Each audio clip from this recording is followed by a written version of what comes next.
Okay. Let's see. Let me share this. Pause it. I'm going to share this to the group really quickly.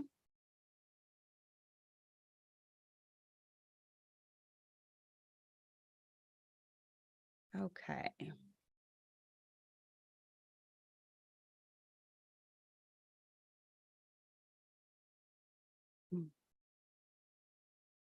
How are you all today?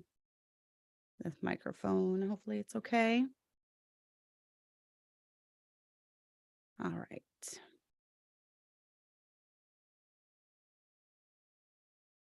Hello, Joyce. How are you? Nice to see you, figuratively speaking. All right. It seems really dark in here, but the light overhead for some reason is not on. So hopefully the lighting is okay. Hopefully that'll be okay. Okay. So today we are talking about a subject that I actually had put in the chat, or I had asked questions. I managed to figure out how to get onto my Gently Led Sisters account on Instagram. There we go.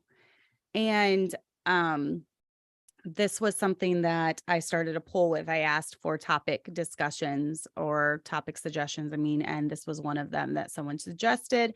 So I decided to just jump in and do it today. Today has been kind of a busy day of trying to figure out different ways to do shorts. And I'm just taking it into my own hands and trying to figure it out.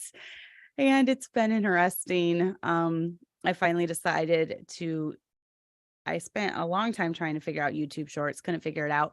So then I actually went on TikTok. I had gotten an account just to follow a couple accounts, and it was so easy on there. YouTube needs to take lessons. So YouTube, if you're listening, you need to take lessons from TikTok, because they had it to where noobs to all of this can figure it out.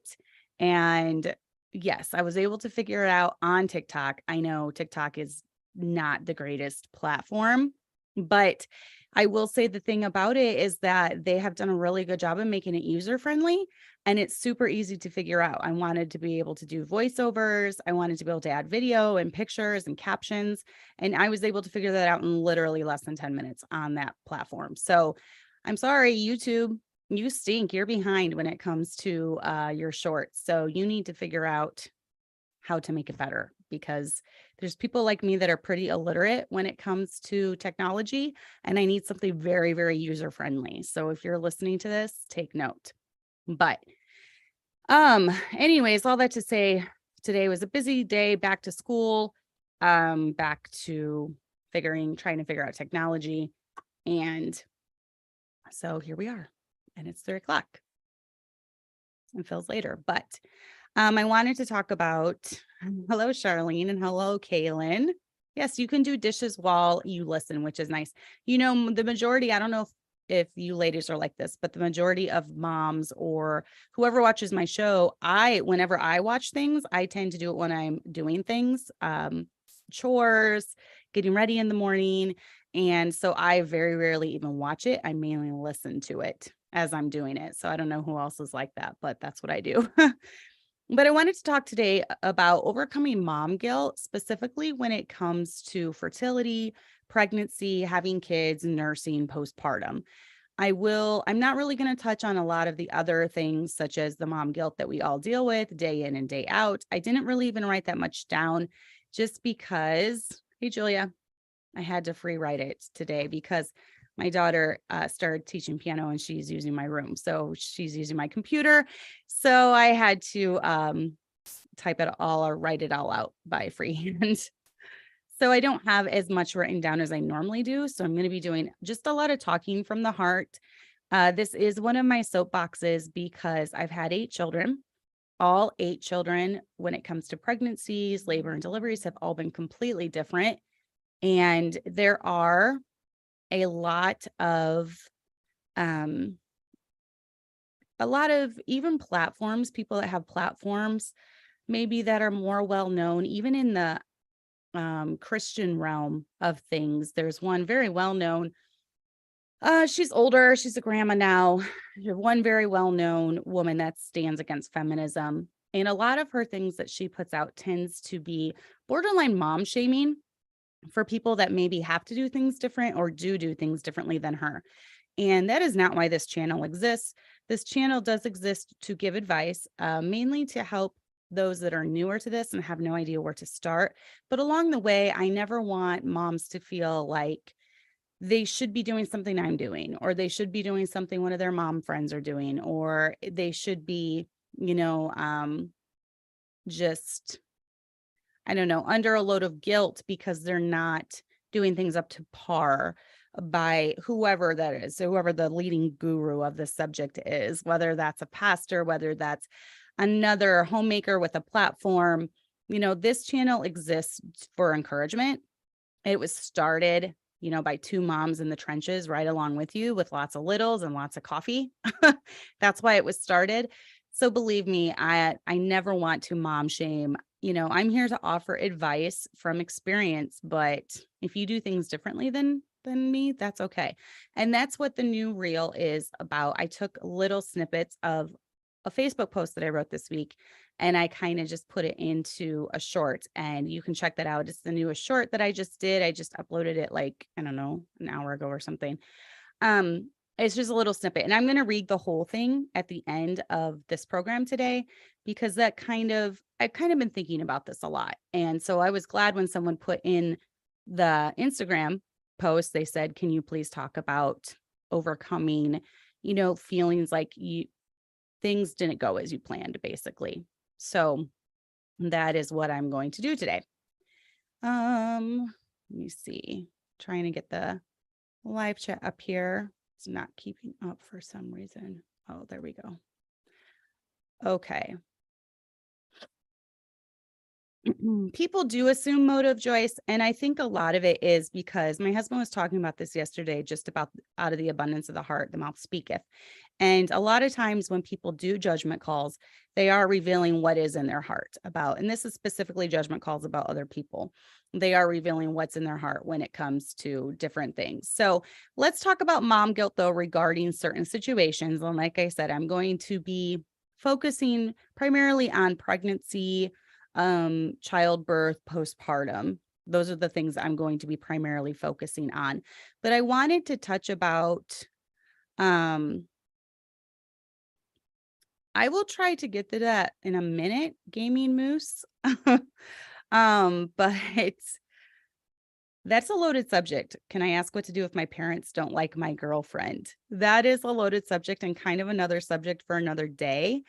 I would definitely, depending on your age, try to, listen to your parents' advice, because they might see things that you don't see, and they might know things that you don't know. And so it's always wise to follow the instruction of your parents, even when it comes to who you like, or your potential spouse. That's just how I feel about it. Remember that when you eventually get married, not only is the girl marrying you, but she's also marrying into a whole nother family that she's going to need to get along with for the rest of your life. So that is definitely something to consider when dating someone. So, okay. So I'm going to get into this now. So let's talk about pregnancy. And I wanted to touch first on infertility, because I do believe that even some moms experience mom guilt when it comes to not being able to get pregnant.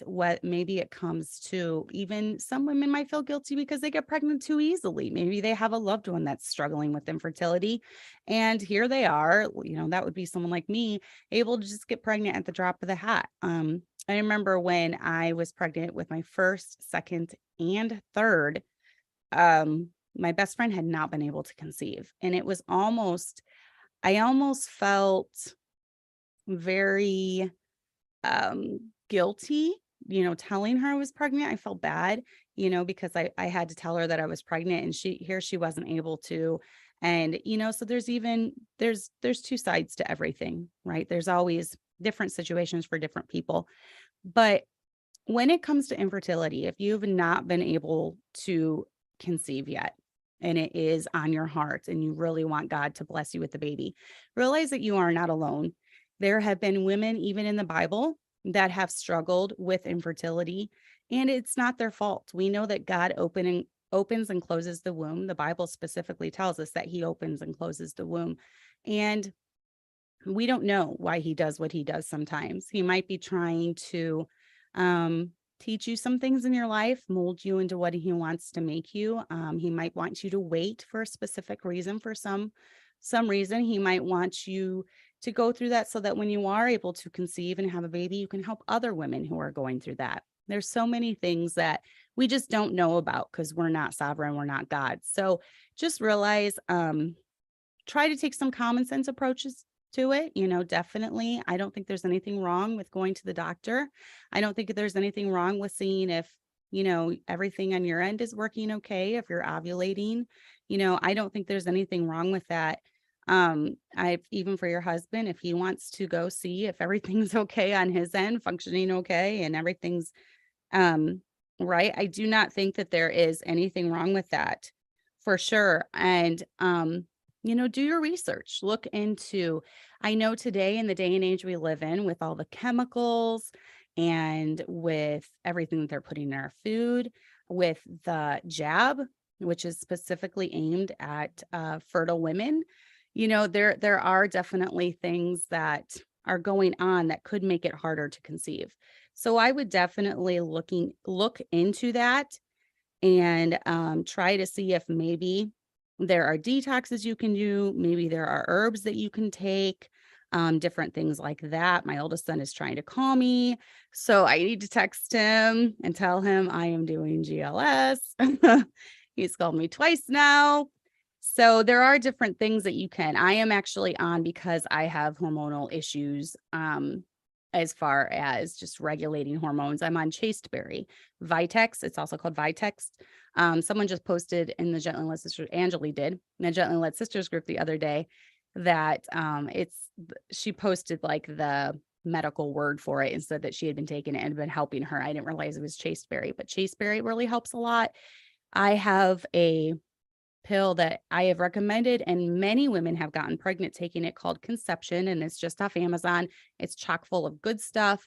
I've had pregnant friends take it to their doctor or midwife before, and they have said this is great. Everything in it is wonderful. Keep taking it. Progesterone is great, especially as you are in advanced maternal age. A lot of us, our progesterone starts decreasing as we get older. And so that progesterone cream really gives us the extra boost we need. I've known some women that would have miscarried without progesterone. So there are different things you can look into, and there is research. Cover all your bases. There is another aspect too. The Bible talks about being anointed with oil and being prayed over. I have known that this has helped two women, help them conceive. They had the men in our church actually anoint them with oil, place their hands on them and pray for them. And within a year, for both women, I believe, they had conceived and had a healthy baby. So, that is not antiquated. That is not out of date. The Bible is still the Bible. So I would definitely recommend into looking of being prayed over. Prayer works miracles. So definitely be prayed over. And then at the end of the day, you have to leave it in God's hands. It's not your fault. You don't need to go to bed wondering, is God punishing me? If you have confessed the sins that you know about, if you're not living in unrepentant sin, if you are striving to follow the Lord and love him, he's not going to be punishing you for no reason. And I think women get it in their heads that it's their fault and they must have done something to cause this. And it's just not true.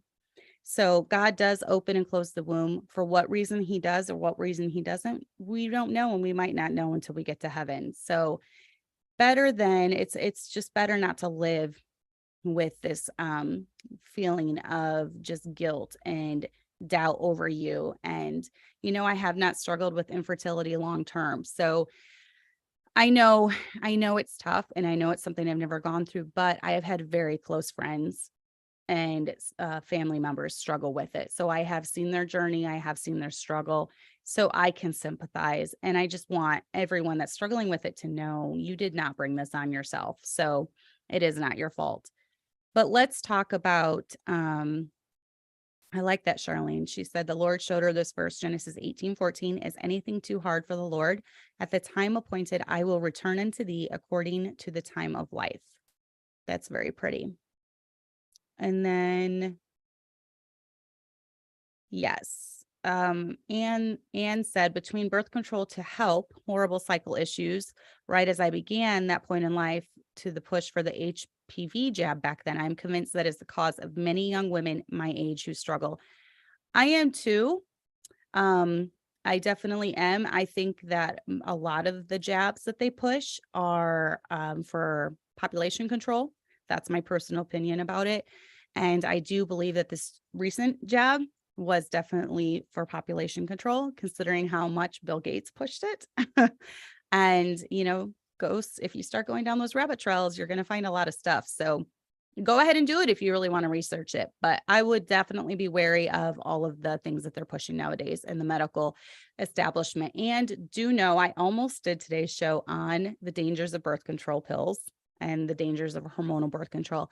And I'm going to get to that in the next month or so. I have a lot of new listeners that constantly pop up, and I definitely want them to know where I stand on this. And I want them to hear about the dangers because it's not being taught about, even in Baptist circles. It's not being taught about. I had to do all this research as a young bride, and I had to discover all this stuff for myself. I was not told, I was not taught. No one in the Baptist world talks about it. It's very taboo. Most Baptists want the 2 or 3 kids and then they're good. So this is a subject that's not talked about, but do know that if you take it early on, it has the potential to affect your fertility later on. So definitely be wary of anything hormonal that you're putting in your body. Whether that's hormonal birth controls, whether that's synthetic estrogens, whether it's just it can mess things up. So be careful about that. Definitely. So I'm sorry, I'm trying to see. Okay. I'm trying not to miss any of the chat as it comes up. But let's talk about rough pregnancies. I think everyone has in their mind this idea that when they finally do get pregnant, it's going to be wonderful and joyous and happy.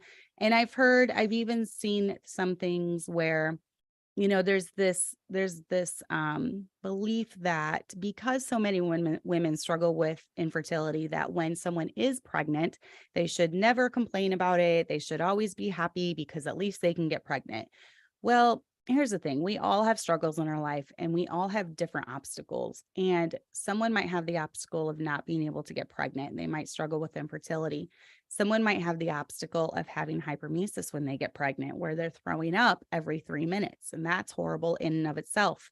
So I don't ascribe to this feeling or thought that you can never say anything, complain, whether that's doing a post on Facebook, asking people for prayers because you're really struggling. People take that as complaining.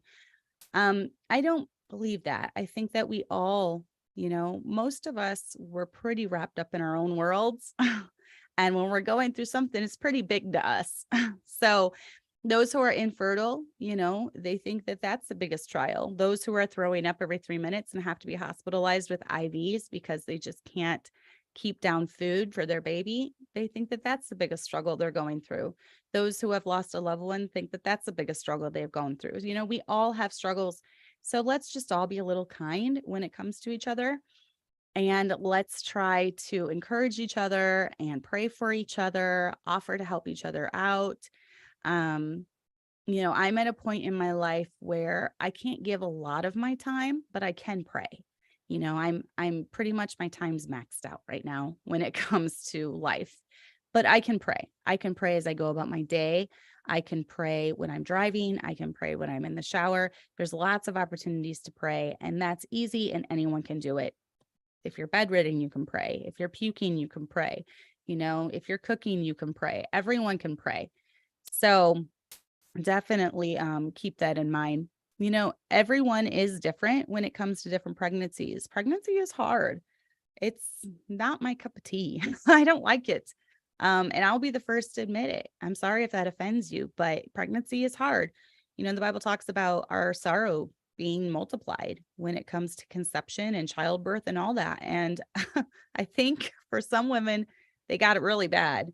I've had friends that have had to be hospitalized, like I said, because they're so sick. And at that time, believe me, they were struggling. They were thankful for the baby growing inside of them, but it didn't make their trial any less. It didn't make what they were going through butterflies and roses and rainbows. It was still difficult. So try to give grace to other people. Try to give grace to yourself if you're going through it.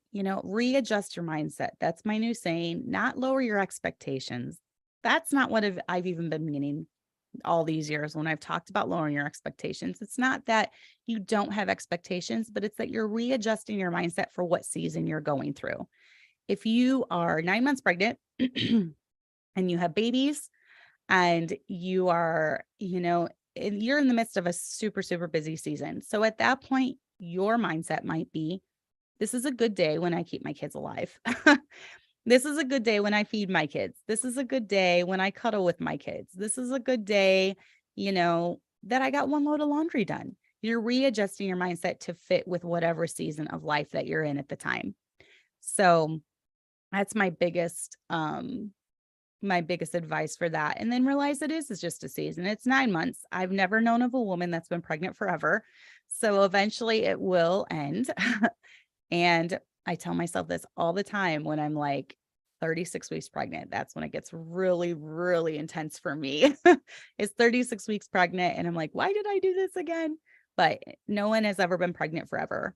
And once you have that baby, it flies. I can't believe Hannah just turned 2 a couple months ago, and Kelly just turned 4 this past Saturday. So time flies. And most of my most of my listeners that have been with me, you remember when I got pregnant with Kelly and when I had Kelly, and now she just turned 4. So it definitely flies by once you have them.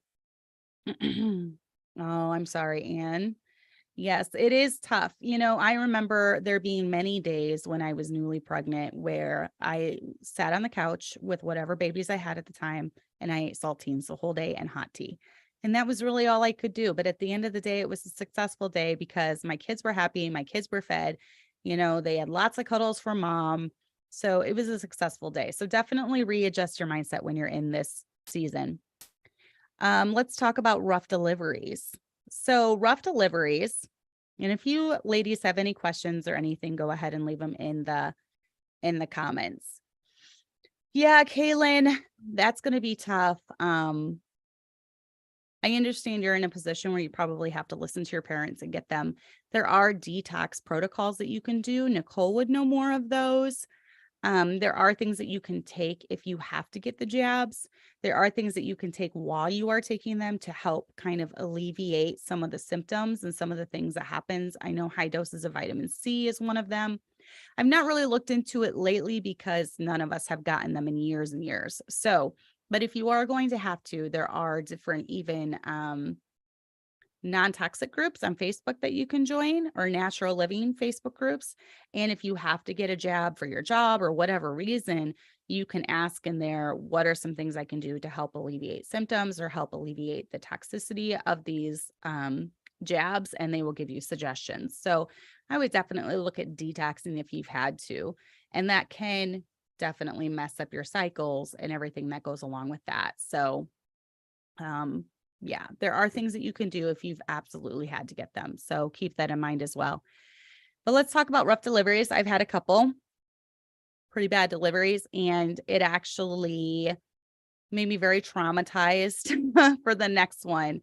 Lana was one of my Allie was my first most difficult. And actually I had Abigail, she was my third. She was a breech, and she was a vaginal breech, and she was very it messed me up pretty good, but I feel like I only pushed a couple times when I actually had her. So that wasn't as traumatizing as Allie. When I had Allie, she was posterior. Yes, I think posterior babies are harder than breech babies. Hey, Ashlyn. So she was posterior, and she came up sunny side up. And it was after her that I got my herniated discs because of the amount of pushing, the angle she was at. It formed herniated discs in my lower spine. And I had a very rough recovery with her. And I just remember kind of being shell shocked, kind of being, I don't know, almost it was a shock mechanism to cope with it after her. And then the recovery, it wasn't until she was about a year old that I had gotten my back issues straightened out to where it was livable. And but it was a lot to process. It was a lot for me to process. And even still now, I think my mind kind of, I don't know, I don't remember much from when she was a baby. And I think it was just because I was trying so hard just to survive every single day. And it wasn't the greatest time, but I look back and she brought me joy during that time. Just having her did bring me the joy. I never was resentful against her. I was just shocked that I had had such a horrible delivery. And then after Lana, I tried to do the spinning babies. I tried to do everything the right way. And she was also posterior. So it was after her that I remember my mother-in-law looked at me, and she was about 3 weeks old or something. And she said, "It's really taking you a lot longer to bounce back this time." And I was like, yes, it is. It was because she messed me up pretty good too. But then my last two deliveries have been my best. So, every single one is different. And I remember I had you all praying for me when I had Hannah, because I was so ready to get an epidural during hers. And I had friends encouraging me, just do it, just get the epidural. And I was like, I just don't feel comfortable. I have scoliosis in my lower spine too. And I just didn't feel comfortable with having them stick a needle in my spine. I was afraid they would miss it. I was afraid I would have the epidural headache and all that. So I'm like, I'll think about it. And I remember I was at about 4 or 5 centimeters dilated. And my nurses kept saying, if you're going to get an epidural, you need to do it now. There, the light just came on. They were like, you need to get an epidural if you're going to do it now. And I was like, oh, I don't know. No, let's just put it off. And so I did. And then an hour later, she was born. So it was too late. And I just felt the prayers, and she was my easiest. I had breaks between the contractions. There was really only 3 that I had to really close my eyes and focus through. But with her, it was because I think I had the peanut ball, which I had never discovered with my other 7. And I'm a little bitter about it now. So if you ever need to get your baby in the right position, use the peanut ball when you're during labor and delivery. It lined her up perfectly. So, yes, birth trauma is real. No. And Joyce said, my daughter's birth was awful. And I had a friend tell me I shouldn't think it was bad. Why? We have some bad experiences. I have no shame in saying this was a bad experience. This was a bad experience. This was a bad experience. I don't love my kids any less because of it, but pregnancy is hard and having a baby is hard. And especially if you do it natural, or you try to do it natural for a while. And if you give in and get an epidural, that's fine. I don't even want to hear anyone talking about this that has never been through this. There is no way to describe the pain. That I've had 8 without pain meds. Okay. There's no pain in the world that I can think of that even comes close. Now, some of my friends that have kidney stones, I've heard that pain is pretty equal to childbirth. I wouldn't know because I haven't had kidney stones. But if you've never been through childbirth, then don't tell women that they just need to suck it up and go through the pain. Don't tell them that. You've never had it. It's crazy. I didn't know that a human body could go through that much pain and survive. I really didn't. It's crazy. So, oh, okay. So I'm sorry, Anz, I missed something from you. You said, would love advice birth without dad present. I know doulas are a highly recommended thing, but I still am not that interested.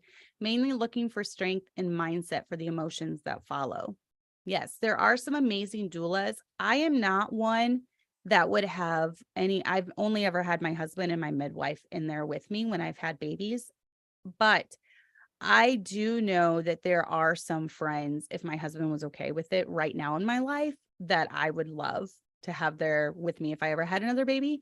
One of those friends is Nicole. I think Nicole would be awesome for me if I'm going through labor and delivery. I think she would be amazing. She's one of the most encouraging people I know. So, definitely try to be in contact. If you don't want them in there with you during the delivery, at least be in contact with someone who can encourage you. who can uplift your spirits, maybe someone that can visit you after baby is born. That would be tough doing it by yourself. So I would definitely try to have a support person, whether they're there bodily or whether they're just there with you emotionally and through texts and through phone calls or whatever. And then I've heard a lot of women have, success with writing down verses, quoting verses, music. For me, I always about the only thing I did was oils. I would do oils throughout my room. I like things smelling good. I'm very sensitive to smells, to gross smells, overpowering smells. So I always liked, I had one called Calm, maybe, I can't remember, but it has geranium in it and lavender and some other things in it. And it would, all the nurses would talk about how good the room smelled all the time, but it was and now every time I smell it, it reminds me of my baby's being born. So I associate that smell with a good thing in my mind. I'm not one for really playing music. It kind of takes my focus off. When I'm in the most pain, I just kind of shut my eyes and go inward and draw on my inward strength. And even though my husband's there, I don't really even want him near me when I'm in childbirth. Sometimes he stands and pats my head, or he'll like rub my head. He'll stand at the foot of the bed. And I just him, I don't want him touching any other part of me, but just his hand on my head, knowing he's there, that helps me mentally and emotionally, but I don't want him touching me. So yeah, I really highly recommend doulas. A doula or a friend, like Ashlyn said, is a huge support to mom when you cannot always say what you need, especially if you have a plan and you have ideals. But when, like I said, I retreat within myself. So I did have a birth plan for my last two that I had written up, and they followed it very well. So one of those things was, no jabs, no eye drops, and they listened to everything that I had on that birth plan. I pretty much said I want to be unassisted, except for the very end. They left me alone. I like to be left alone. So I just kind of I can do this on my own type of personality when it comes to when I'm in pain. I don't want a lot of people around me when I'm in pain. So, but we all have different personalities. You might have a personality where you need the comfort and support of a person next to you. So yeah, definitely do what you want, but I would have someone there for emotional support, even if that's through texting or something. But yeah, I also want to dispel this myth that if you have a C-section, you're somehow less of a person, or you don't really know what labor and delivery is like.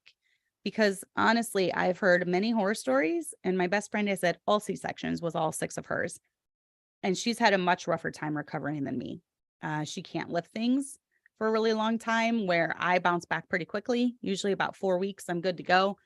She has to go 6 weeks without lifting things heavier than a milk jug or something like that. She has had her incision area get infected. So, and dealt with a lot of pain with that, where they had to go and redo it, basically restitch it. So there's a lot of things you can go through in having a C-section. So if you are a C-section warrior out there, good for you. You know what? The main thing is that baby got here healthy. And I don't care. There's some moms where their baby would probably most likely have died if they did not get rushed into a C-section. And they live under this guilt that somehow they aren't as good of a mom because they weren't able to go and have the baby the way that they envisioned it. So readjust your mindset. Your mindset should be, baby is here, healthy. I can't even talk. Baby is here, healthy and happy. There we go. Baby is here, healthy and happy, and they, everything's fine. That's the main goal. The main goal is that they are here. Do they overdo C-sections? Yes, probably, especially for first-time moms if they're trying to induce you. If you are induced as a first-time mom, you do have a higher chance of getting rushed into a C-section, because there's something about, if your body has not had a baby yet, it takes a little bit longer. So my water actually broke with my first one at 36 weeks. They let me go almost 24 hours and I didn't even have one single contraction. So they started the Pitocin. What I have done, I have had Pitocin with a few of mine. I don't react badly to Pitocin. I know a lot of different ladies do react badly to Pitocin. I do not. And I feel like my Pitocin labor and deliveries have been the same as my natural labor and deliveries. That's my own personal opinion about that for my body, but everyone's body reacts differently. So they did start the Pitocin and I had him 4 hours later. So it did work with me. My body reacts very well to induction type things. They've done, I think, was it Cervidil with one of them to move things along, and my body reacted really well. So, but always research whatever you do. Research Pitocin, the effects of it. It can have some bad effects. Research any type of balloon or Cervidil that they do to want to induce you. Research going over your due date. It's not awful if you have to go over your due date. There's just research everything. Just don't blindly follow anyone. Don't blindly follow me. Don't blindly follow your doctor. Do your own research on these things. So yes, exactly, Jenny. It is literal about abdominal surgery, and many people don't understand it's still having a baby. It is. It's still having a baby. You still had a baby, and it's a major surgery. So I feel like the biggest reason I am so happy I have not had a C-section is because I'm a wimp. That's what I feel like. I feel like because I would just rather have them the way I do and then heal. If I have a C-section, that's a lot more healing time. It's a lot harder in my opinion. So they are. C-section mamas are rock stars for sure.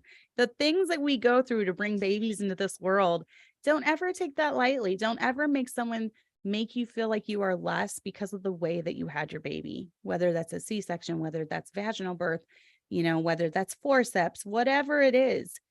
Don't ever let someone, make you feel less as a mom. The mom guilt is ridiculous. But after you have a baby, definitely allow yourself time to heal. Don't try to jump right into everything that you're doing. Don't feel guilty if the laundry gets backed up. Don't feel guilty if your house is a mess. Don't feel guilty if you're a mess emotionally and physically and hormonally. It's going to take some time. And hopefully your husband understands this and gives you a lot of grace during this time, because postpartum time is really, really, really rough. And men don't really understand because they've not experienced anything that we go through. They've not experienced bringing a human being into this world. So it's tough stuff. Definitely tough stuff. Yeah. And Julia, I think that maybe you dealt with a little bit too much mom guilt, over that. And, none of us cared here. We were just glad that Emma was here. That Emma was here safe and sound. So that's the important thing. Allow yourself to be sad over maybe a rough birth. The people are saying, don't be sad over it. You shouldn't be sad over it. Yeah, but you're still sad. Your feelings are still there. So just acknowledge your feelings, acknowledge that they're there. Do something to help. Write, cry, listen to your favorite song, get those emotions out, do something. If you're a private emotional person like me, do it privately. If you're public and you need to write a blog, pray for me so I can talk today. If you're public and you need to write a blog post about it, then by all means do so. Just get those emotions out there. Your pain might help someone else. You being open about it might help someone else going through the same thing. That's why I'm so open about the things I've been through, because I figure every bad thing that's happened in my life, I always think to myself, God is doing this in my life so I can help someone else. God allowed me to go through this trial so I can help someone else that's going through this trial. Because face it, we live in a world that is full of sickness and pain and death. And at any given time, any of us can experience miscarriage. We can experience stillbirth. We can experience the death of a loved one. And when we go through these trials ourselves, it reshapes the way we see or view other people that are going through these trials as well. And I really, truly believe that for all the bad situations that have happened in my life, I try to use it as a learning experience to help others who are going through it, or to have compassion on others who are going through it. Because I feel like our viewpoint can be very narrow at times. We can be very black and white. You have to do things this way. You have to do things this way. You have to breastfeed. You have to have a natural birth. You aren't allowed any pain meds. You have to breastfeed for this long, and it's a very narrow viewpoint. So there's all different situations. There are all different things that pop up in women's lives that you have to take into account. And it's going to be different with every time. But remember, the most important thing is that baby is alive and healthy. But do take the time to kind of mourn over those expectations that you did have, those expectations that did not match reality, is the way I like to look at it. Sometimes in our minds, and I think that was with Lana, after such a horrendous labor and delivery with Allie, with Lana, I was determined this is going to be better. So I did all the things. I took all the advice. I did the spinning babies. I tried to align everything just right. I didn't sit like back like this. I didn't sit back in a chair the entire pregnancy. I sat forward, because a lot of times if you sit back, that's what gets the baby all like posterior and stuff. So I decided to sit forward. I would turn the chair around and I sat forward a lot. I had an exercise ball. I did that the entire time because it's supposed to like align the baby and get your hips just right.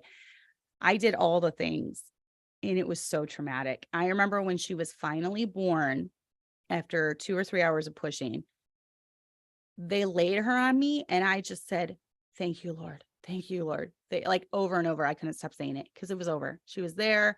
I couldn't even look at her face for just a minute or two because I was just so shell shocked from what had just happened. So Allie and Lana were my two worst. And it took a very, very long time for me mentally to kind of come to terms with what had happened. And then by the time that I had Callie, once again, she was posterior. She was able to turn right at the end, which was good. And she was uneventful. But then with Hannah, she was breech and they had to do an ECV. They had to turn her. At this point, I just pretty much accepted it. My babies from Allie, so my last 4 have liked the posterior position, either breech or posterior. Kelly was breech until she was 36 or 37 weeks. She flipped right at the end. Hannah never did flip, so they had to flip her. So that's just the position. I don't know if it's the way my spine is with my spine problems. But since Allie, they've all been in that position. So now I've readjusted my mindset. With every baby, I don't have the expectation that they're going to be perfectly lined up. I know they're probably not going to be. So that's one thing we've got to do too. I feel like if I prepare myself for the worst case scenario, anything that's not that is good. So then I can, I don't have to mourn over these expectations that didn't come to fruit. So yeah. Yes, I agree, Ashlyn. She said, our trials and how God worked through them to help you is so encouraging to others. It is. I mean, who do we draw the most inspiration from in the Bible? Job, right? Look at all the trials that Job went through. I don't think any of us would want to go through the trials that he went through. But yet, when we are going through trials, we pick up the Bible and we turn to the story of Job and we read about it. And it encourages us and it helps us get through what we're going through. So our trials will help other people. Your trials will help other people.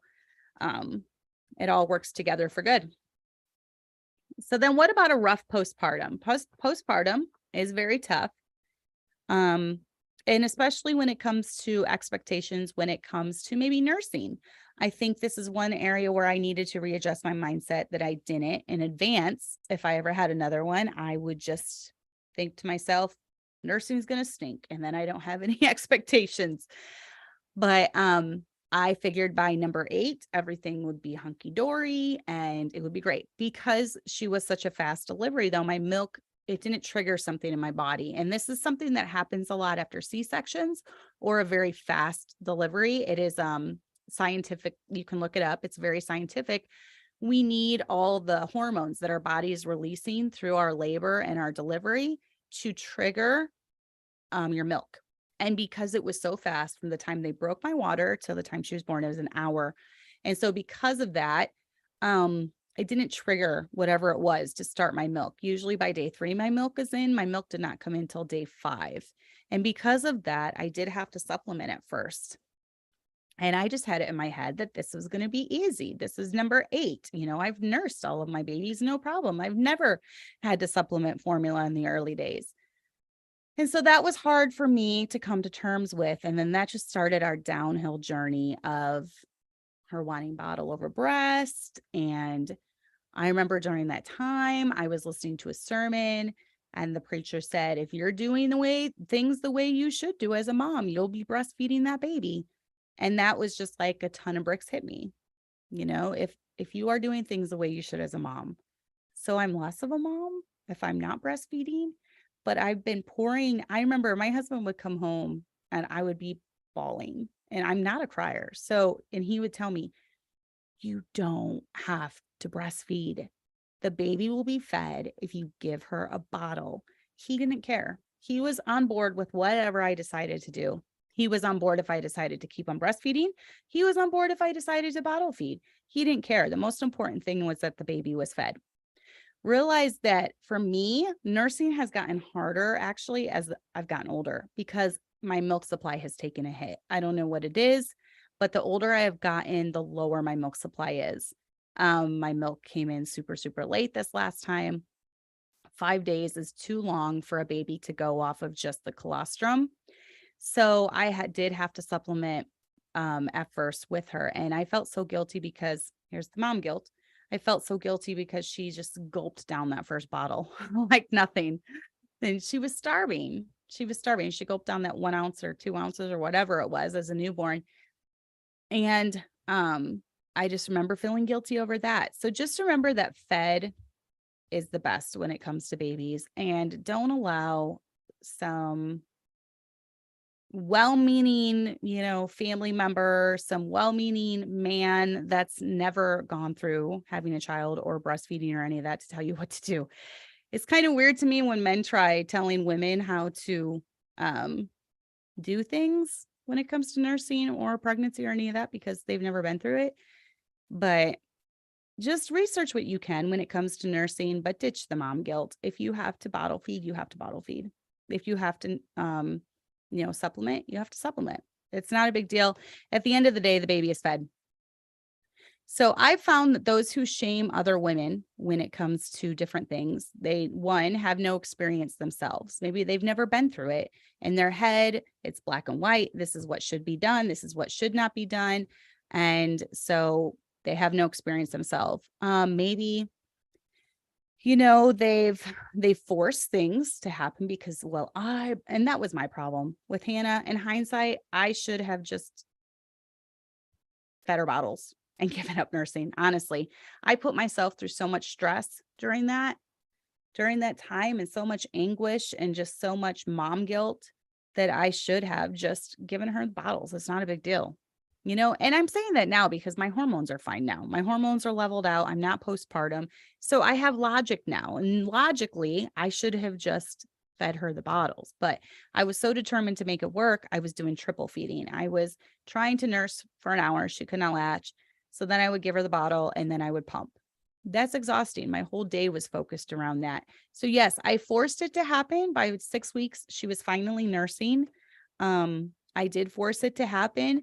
But at what cost? My sanity, my stress, just the sanity of all the other kids who had to go through that. I had, for 6 weeks, their life was pretty much on hold when it came to me because I was focused so much on the nursing aspect of it. So those who shame other moms usually have no compassion on others.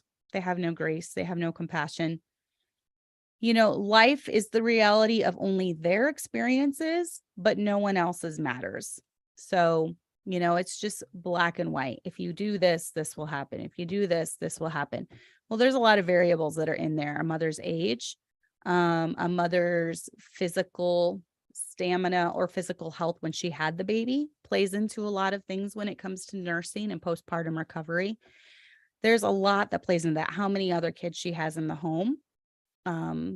As some of my older friends that are, the same age as me and we're having kids into our 40s, they agree with me that whereas when we were in our 20s and we had lots of little kids, we could kind of just shut in the room with us and sit down and nurse all day if we can. When you have older kids and you have all these other responsibilities, sometimes the nursing journey takes a little bit of a backseat. And that's kind of maybe you supplement more or whatever, because you have so much else going on. There's different seasons and different variables of different things in your life. So Or those who shame other moms are usually young, or they've only had a few kids, and maybe they were picture perfect when it came to the labor and delivery and postpartum and nursing journey and all that. So their viewpoint is very narrow because of that. But just remember that mom guilt with motherhood. Motherhood is very hard. So this is why I have my channel, to just encourage other moms, to support other moms, to let you know that you're not alone, to let you know that it's okay to ditch the mom guilt. My husband showed me this picture of me, and I'm speaking to the choir on this one or I'm speaking to myself on this one, because it was this picture of a guy sitting on a bed like this, and his head is on fire. And it said, people to me, don't try to overthink it. And then me, and your head's on fire. Yes, that is me. I do overthink things. I was telling my daughter about how every night when I go to bed, I'm like laying in bed and thinking of all these different scenarios, and like all this mom guilt thing hits me. And I didn't do this good enough, and I didn't do that good enough. And Abby's just like, Mom, you need to get over it. And I was telling her, I'm like, what should I talk about the show today? And she's like, how about talking about not overthinking things? And I was like, Abigail, you're only saying that because I overthink things. And she's like, yes. So I do. I'm talking to myself here with this whole show. But it's things that I've learned that if I could go back and do it again, I would do it differently. I would have a little bit less of the mom guilt. I would shame myself a little bit less than I have. I've never really been one that shames other moms when it comes to doing things differently than me. But I do it to myself. And I don't need other people to do it to me, because I do it to myself, because I've got that type A personality. So for those of us who are type A, we need to readjust our mindset quite a bit when it comes to these areas, and, realize that we need to have grace for not just others, but grace for ourselves. So we need each other as moms. It's ridiculous that even in the Christian world, if someone is not as crunchy as you, or someone does things a little bit differently than you when it comes to co-sleeping, not co-sleeping, pacifier use, not pacifier use, sleep training, potty training, just anything, that we look down on them or think that they're not as good of us. Is this a contest? Is motherhood now a contest? I hope not. And I don't want that going on in my own personal life. I don't want that going on in my church, and it doesn't. So I'm thankful for all the moms that have decided to just embrace each other and embrace each other's friendship without putting stipulations that you have to be like me in this area, or you're not as good of a mom. You have to be like me in this area, or you're not as good of a mom. That's ridiculous. Moms need each other. We question ourselves enough already, and we don't need to add to another mom's shame or her guilt, because at the end of the day, we all wonder if we're doing things good enough. And I feel like it's an evolution. When I was younger, I feel like I was more confident than when I'm older. And I'm actually, I'm loving how my kids are turning out.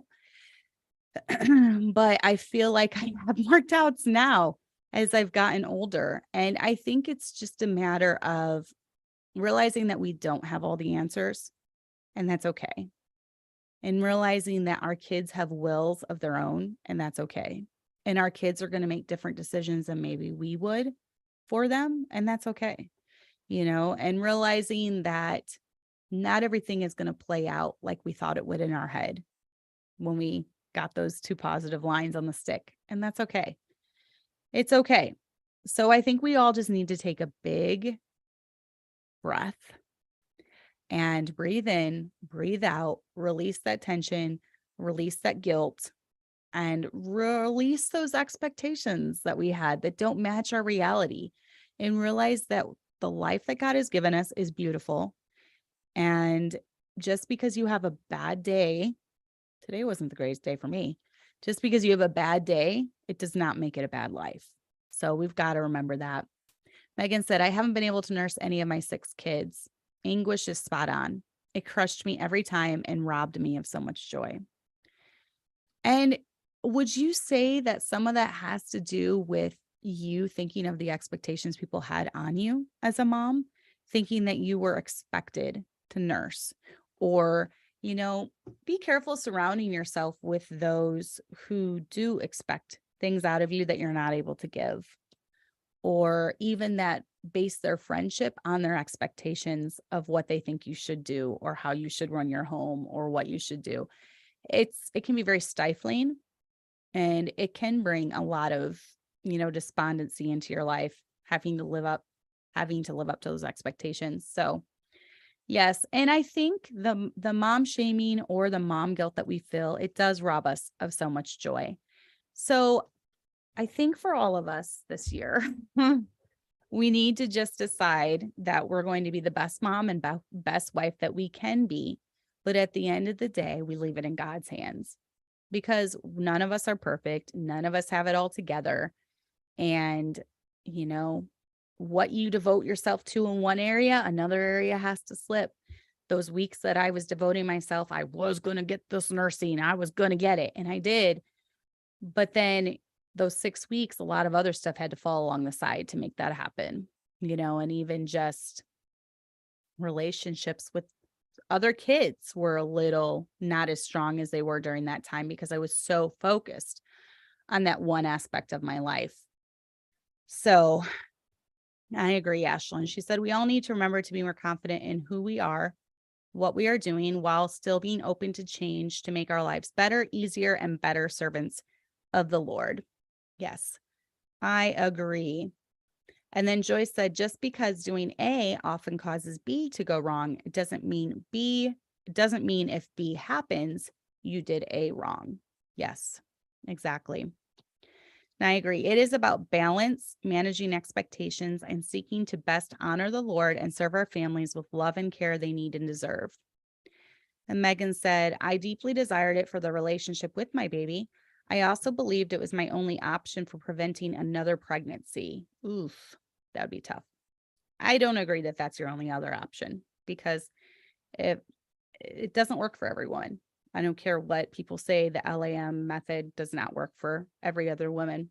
Some of us have cycles. Some women have cycles at 2 months. So even if they're fully breastfeeding, it's not a sure thing. It's not a sure thing. But yes, I can understand where that would make it tough. And the whole relationship with the baby, that is the reason with Hannah, I did push myself so hard and I wanted it so badly, was because I loved the nursing bond with my other kids. And Kelly had been my best nurser, and she nursed the longest, past a year. So I wanted that again with Hannah. But then Hannah was weaned by 9 months, because she got to the point she's never really liked nursing. Some kids do and some kids don't. And even now she's still on bottles. She's 2. Yeah. No mom guilt here. And pacifiers, by the way. So even when we give her a bottle now, she has it sucked down in like 2 minutes. She's just a fast eater. Anything she does is fast. Anyone that knows Hannah, she's got serious like ADD. She's just crazy, bouncing off the walls, fast, fast, fast. And so her personality, even as a nursling, matched her personality now. It was so quick. And because she was such a quick eater, and she would not stay latched on. I tried and tried and tried, because she ate in 5 minutes or less. It was not enough to establish a super great milk supply. She did not like nursing laying down. She was not one that liked laying next to me in bed nursing. So she just kind of threw me for a loop all the way around, but that's just her personality. And now I realize that at 2, that was just who she was. That was her personality. So even the nursing for the 5 minutes would not have been enough to suffice for the LAM method. And you can't force a baby to nurse longer than that if they don't want to. It's impossible. So for those, I will say, for a couple of mine that liked to nurse very long time and they stayed on the breast a long time, that did delay menstruation. But for my really fast nursers, it did not. So that's something to factor into. So yes, just like Spurrier. She's crazy. She's a crazy kid. Crazy kid. Well, I'm always in the low percentage, Joyce, for anything in my life, where I'm always like in the less than 5%. Even when it comes to my personality traits, I'm like in the less less than 6% of women have my type of personality. It's just I'm in the lower end of the spectrum. Like any weird disease or anything I've gotten, I've always been like in the 3 percentile. So it's percentages don't really mean much to me. There's always exceptions to rules. But I wanted to read the Facebook post to end with that I had done, that this was on my heart. And I just wrote this one day. So it says, I decided to nurse all my babies. You didn't, and that's okay. I decided to do my labor and deliveries without pain meds. You didn't. You wanted an epidural, and that's okay. I decided to have hospital experiences with all my babies. You didn't. You wanted a home birth, and that's okay. I never had to have a C-section. You did, and that's okay. I decided to do well baby checkups to make sure my babies were growing like they needed to. You didn't. You weighed them at home and saw they were doing just fine, and that's okay. I decided to sleep train. You decided to co-sleep, and that's okay. I decided I would do the best with the budget I had and buy organic when I could, but not stress about the food that wasn't organic. You decided it was super high priority and that organic food came first, and that's okay. I decided that pacifiers and blankets and soothing items were great and didn't stress about taking them away. You didn't like the passy and you weaned them off of it at a very early age, and that's okay. I potty trained at 2, you potty trained at 4, and that's okay. At the end of the day, your baby is your baby, no one else's. No one is an expert on your child except for you. Let's ditch the mom shaming.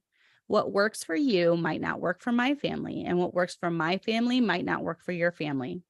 Moms are already second guessing every choice they make, every move they make, every decision they make. Why would we compound that and pile on more guilt over such trivial things? What matters is that the baby gets fed, not how that happens. What matters is that your kid is happy and healthy, and you alone know how to make that happen. What matters is that your child is safe and secure and confident, knowing that mom and dad love them. We all achieve that differently. We also all have different backgrounds and different situations that form our beliefs and opinions and ideals. There are no two people who are identical, so then why would we have identical ways of raising our kids? Pregnancy is hard. Birthing a baby is hard. Nursing is hard. Keeping kids fed is hard. Homeschooling is hard. Parenting is hard. Raising kids is hard. We need to support and encourage each other, not shame each other into doing things like we think they should be done. I do things differently than you. You do things differently than I, and that's okay. So with that, I will go ahead and wrap it up. And when I think of that, I just want to get the message out to all of you ladies that you're not alone in this journey. It's not easy. It's difficult. Most difficult thing I've ever done is be a mom. But it's doable, and we all need to encourage each other and support each other and readjust our mindset when we start getting into the rut of, I'm a horrible mom, I'm a horrible wife, I can't do anything right. That's not true. Most of this is lies from the devil who wants you to get despondent and depressed. The last thing the devil needs is a bunch of warrior mamas who are happy and content in the role that God has given them. The last thing he needs is happy homes. The last thing he needs is happy marriages. The last thing he needs is happy relationships between sons and moms and daughters and moms and sons and dads and daughters and dads. The last thing he needs is a strong family unit. If he tears down the family unit, then he starts attacking the very core of everything in our country. And we're seeing that happen right before our very eyes. So ditch the mom guilt. Be the best that you can be. Do the best that you can do. But at the end of the day, realize that as long as your child is happy and healthy and fed and they're here alive and well, that is the only thing that matters. And block out the noises, block out the negativity of anyone else telling you that you are not good enough, that how you are doing things is not good enough, because it's not true and it's a lie. So I'm thankful for all of you. I have guests lined up for the next 2 months. I'm very, very excited about it. So next month I will have Joyce on and another guest. Julia on, and we will be talking about just dealing with past trauma, dealing with traumas in your life, moving on, different things like that, how we deal with it. We all have different traumas in our life for different reasons. We will be talking about that. I am not a top researcher or voice when it comes to this, so I will be doing the interviewing and let them talk. And I think you will really benefit from it. In March, I already have one lined up. I am super excited about this one, and I will announce the details later. But basically, my guest is named Catherine, and she is into historical hair care. And this fascinates me greatly as I am very much into hair care. And I really only get a haircut once a year. I try to only wash my hair twice a week. I only use heat on it twice a week. But she has an even more intriguing way of taking care of her hair, and her hair is gorgeous. Her hair is beautiful. She has a very large channel that has grown, exploded over the last year. And so I'll tell you all about that in March when I have her on. And I hope that you'll subscribe to her channel when I announce it, and that you'll comment on her stuff. And she is a Christian, a mom. I think she's about to have her fifth. And so she's a stay-at-home mom that's just fascinated with the subject. She also sews, and she sews very well. So I'm excited about having her on too. Yes, Catherine is amazing. So it's going to be fun. We have a next couple months. Hopefully in the next month, I'm going to hit on the topic of birth control, hormones, why it's bad, all that stuff. If you have any other topic suggestions, leave it down below. Go ahead, like and share this video, comment to help the algorithm, YouTube push it out there. And I'm hoping to hit 3,000 subscribers before long. I've really kind of been stuck at this 2,500 mark. I'm at 2,800 now, I think, or something, trying to get it to 3 because I've been stuck here forever. So I'm trying to do more shorts and things to kind of get it out there. So you guys can help with that though. So we will see you next week, and I hope you have a lovely, lovely week.